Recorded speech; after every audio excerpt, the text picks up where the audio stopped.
Hello guys, welcome back to my channel. ഇന്നൊരു get ready with me ആണ് കേട്ടോ. ഓഫീസിലേക്ക് പോകാനായിട്ട് ഈ ഒരു ബിലീവിൻ്റെ ബ്ലാക്ക് ടീഷർട്ടും ഒരു കീറിയ ജീൻസുമാണ് ഞാൻ ഇടുന്നത്.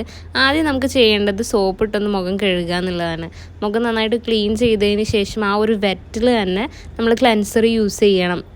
ക്ലെൻസ് ചെയ്യാൻ യൂസ് ചെയ്യുന്ന പ്രൊഡക്റ്റിൻ്റെ ഡീറ്റെയിൽസ് എൻ്റെ പഴയ വീഡിയോയിലുണ്ട്. എല്ലാവരും എൻ്റെ പേജ് ചെക്ക് ചെയ്യുക. ക്ലെൻസ് ചെയ്ത് കഴിഞ്ഞാൽ നമ്മൾ നന്നായിട്ട് റൗണ്ട് ഷേപ്പിൽ കുറേ നേരം ഫേസ് ഇങ്ങനെ മസാജ് ചെയ്തിട്ട് അത് ഉണക്കാൻ വേണ്ടി വെക്കണം. ഉണങ്ങി എന്നിട്ട് വേണം നമ്മൾ കഴുകാനായിട്ട്. കഴുകി കഴിഞ്ഞിട്ട് ഞാനിത് ഡ്രസ്സൊക്കെ ചെയ്ത് വന്നിട്ടുണ്ട്. ടീഷർട്ടിന് കുറച്ച് ലെങ്ത്ത് കൂടുതലാണ് കേട്ടോ. അപ്പോൾ നമുക്ക് കുറച്ച് സ്റ്റൈൽ ചെയ്യേണ്ടതായിട്ടുണ്ട്. സ്റ്റൈലിങ്ങും അത് കറക്റ്റ് ആയതിൻ്റെ സന്തോഷമൊക്കെയാണ് നിങ്ങൾ കാണുന്നത്. ഇനി ക്ലെൻസ് ചെയ്തുകൊണ്ട് തന്നെ നമുക്കിനി മേക്കപ്പ് ഇടേണ്ടതായിട്ടില്ല. മേക്കപ്പ് ഇല്ലാതെ തന്നെ നമ്മുടെ ഫേസിന് ഭയങ്കര ഗ്ലോ ആയിരിക്കും. എനിക്ക് വേണ്ടതും അത് തന്നെയാണ്. മേക്കപ്പ് ഒന്നും വേണ്ട നമുക്ക്. അപ്പോൾ ഫേസിലേക്ക് കണ്ണെഴുതാം, പിന്നെ ലിപ്സ്റ്റിക്ക് ഇട്ട് കൊടുക്കാം. ലിപ്സ്റ്റിക്ക് പുതിയതാണ് കേട്ടോ. അല്ലേ ഇത്രയൊക്കെ ഉള്ളൂ.